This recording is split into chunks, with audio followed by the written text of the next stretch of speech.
All right, good morning again here on this fourth Sunday in the season of Advent, in our very quick Advent that didn't last, like I say, it didn't last very long, just kind of zipped up on us. Our painting for today is called Magnify by Hannah Garrity, and it's based on the Song of Mary called the Magnificat, which you could guess probably means magnify. In the church, we have to have a fancy Latin name for everything. And that's what they call that song. And that's the part of the song that they mention, which is kind of cool that they remember. It's the magnifying God.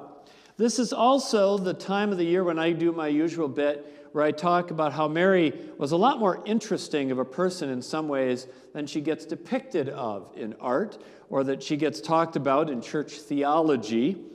And so I'm going to walk you through, you saw some of these in the children's sermon, but quick walk through some of the different images of Mary. Because as Mary gets painted through the centuries, I think it tells you a lot about what they thought of her and what they wanted you to think of her. So we'll go back right there to the very beginning to good old Constantinople. And this is a mosaic. You can see this is Mary, the Queen Mother, sitting regally. She's kind of looking to the side. I thought that was kind of interesting. She's like, did the doorbell ring and a telemarketer's there? And she's like, I don't know. But this is a very regal Mary. And then, of course, there's, one of my favorites, that next one in the gold. This one came a little bit later, but it's a similar kind of a style. Very formal, an icon. If you always know in the images, when you see somebody who's a saint, they would paint them with a halo around their head, like they glowed. Jesus, you can always tell his because he has the cross-shaped halo. And the halo has a fancy name too. We call it a nimbus. It is called a nimbus.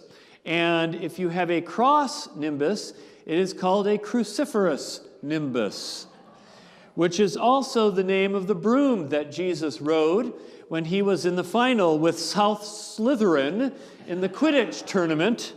He rode a cruciferous nimbus against Malfoy. There we go. I'm like, God, I remember my Harry Potter trivia here.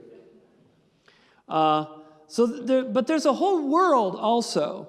At some point it shifts from Mary, kind of the very regal, holy person, to Mary, the submissive, demure mother. And so I found a picture that this one oozes Mary, submissive motherhood. Again, not that, motherhood or submission to God by themselves are bad things. Just, walking around Miranda, the moms I meet, don't sit there and go, oh, whatever you want, whatever you want. That isn't how it works. But this is some serious weapons-grade holiness here. This Mary is never going to challenge you on anything. Right? She is the image of obedience, of faithfulness, of holiness and purity and virginity. She is everything that a good Catholic girl should be, says Sister Mary Frances, Mother Superior. But even that can't compare to Mary's holiness bursting forth in a blast of piety like light beams shining up the skies. Now, if you're a more politically motivated person, there's also Revolutionary Mary, and where they take quite seriously the casting the mighty down from their thrones and crushing the enemies.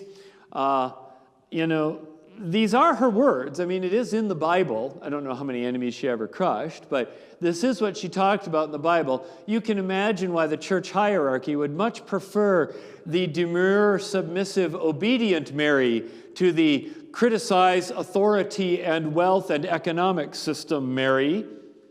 I guess it depends on what kind of mother you are, which one you want to raise your daughter to emulate. You can do both, of course. You can be a mom and care about the poor. I will say this much, though, about blast of piety Mary, that this is, in a way, a legitimate way of describing what Mary goes through, what she feels when she first gets the news that she will be the mother of the Messiah.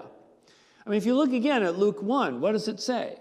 Mary said, "My soul magnifies the Lord, and my spirit rejoices in my Savior."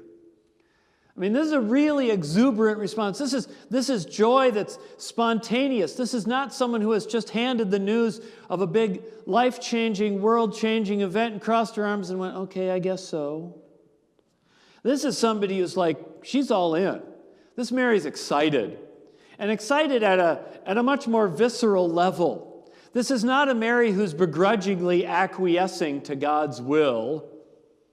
This is not a Mary who's just playing along. This is a Mary who's so excited, she bursts into song and launches into a song.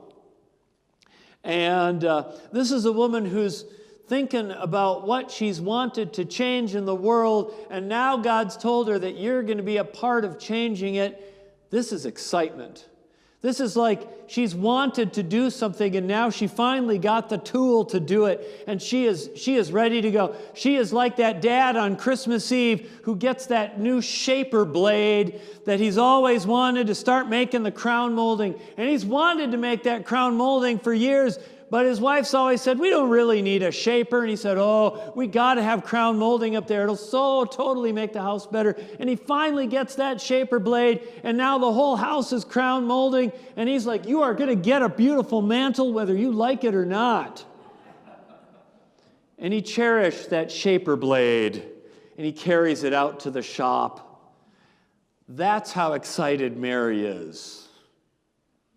This is the kind of joy that flows out of you spontaneously. The kind when somebody gets a gift and you know it's what they've really always wanted.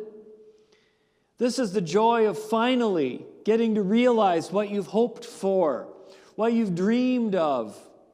It's such a deep joy because it comes from a place of deep frustration at struggle and deep hope of change. There's nothing demure about this response. And that's the kind of the mystically part of Mary's song here. And you look at what rejoices. Look at her wording. I don't think it's an accident. "My soul proclaims," she says, "and my spirit rejoices." It's not my mouth proclaims and my voice rejoices. My soul proclaims. But how does a soul proclaim? How does a spirit rejoice? I mean, these words aren't accidents. Mary's using them for a reason. Because however political she may be, her connection to God is deep in her heart. And her feeling for God is there. And her heart is there, and her emotions are there. And her hopes and dreams are there. And when she gets this news that she's going to be a part of changing the world, the news is not something that's outside of her that she just kind of looks at objectively. This is not the kind of news the way you or I would get when we hear about a new funding allocation for widening Grant Road. I guess if you're a paving contractor, then it would be your soul would rejoice. But for the rest of us, we're like, yeah, that's nice. Right? This news is touching who she is, deep down, in ways that words can't even express, although she will give it a good try. And it says it shines through. So whether you believe Mary blasted rays or it's just an artist trying to show that, I would imagine she had quite an amazing look of excitement on her. You see, news touches us based on where we already are, based on what we're already desiring and wanting and hoping for. If your heart is filled with excitement and hope, you'll react one way. If your heart is filled with anger, it doesn't matter how good the news are, you'll find a way to poo-poo it, right? You always know that person. Hey, look, we just got the mortgage paid off. Oh, great, now we're going to have to pay more property taxes. You know that person, there is no news so good they cannot throw a wet blanket on it. But if your heart is filled with hope, when you hear good news from God, then what happens? That hope is magnified. The hope that's already there is magnified. Your hope expands. Your heart expands, as they say in the Christmas shows. And it's so much you almost can't speak it. But it shows on your face and you can't hide it. If I were to do the Magnificat in a movie, if I were to be filming this, trying to visualize how I would set it up, I'd picture Mary getting the news, and she'd be sitting there and she'd be really overjoyed. But she would freeze for a moment. The text doesn't give us that. But I imagine Mary would sit there and she would freeze for a moment, and you could just see her mind, all the things going through her head. Oh man, think about what we're going to do. Think about what's going to happen. You could see her mind working, starting to process it. If I was Martin Scorsese and I was making this as a film, you would see Mary and she would get the news and light up, and then there would be a pause and some really dramatic classical music would play, and then she would piece it all together and then launch into a song. But before the song is that movement of the soul that doesn't have words, but it does have hope. Advent is the season of hope. We forget that. Our world makes it the season of errands. But we spend 4 weeks talking about hope here in Advent, to remember how exciting it really was, how commonplace we take Jesus' birth, but how absolutely exciting and world-changing it was for those who got to hear about it. How excited Mary was to be able to be the mother of the Messiah. It wasn't just a gift from God. This was an opportunity to be a part of changing history. That's the hope of Advent. The hope that we long for, the world we desire, the dreams we have of what God can do in our world. And we hope for them and we long for them and remember that Jesus is coming and the Messiah is coming. And in God, those promises will be fulfilled and that hope will become real. And we too will sing and rejoice. Amen.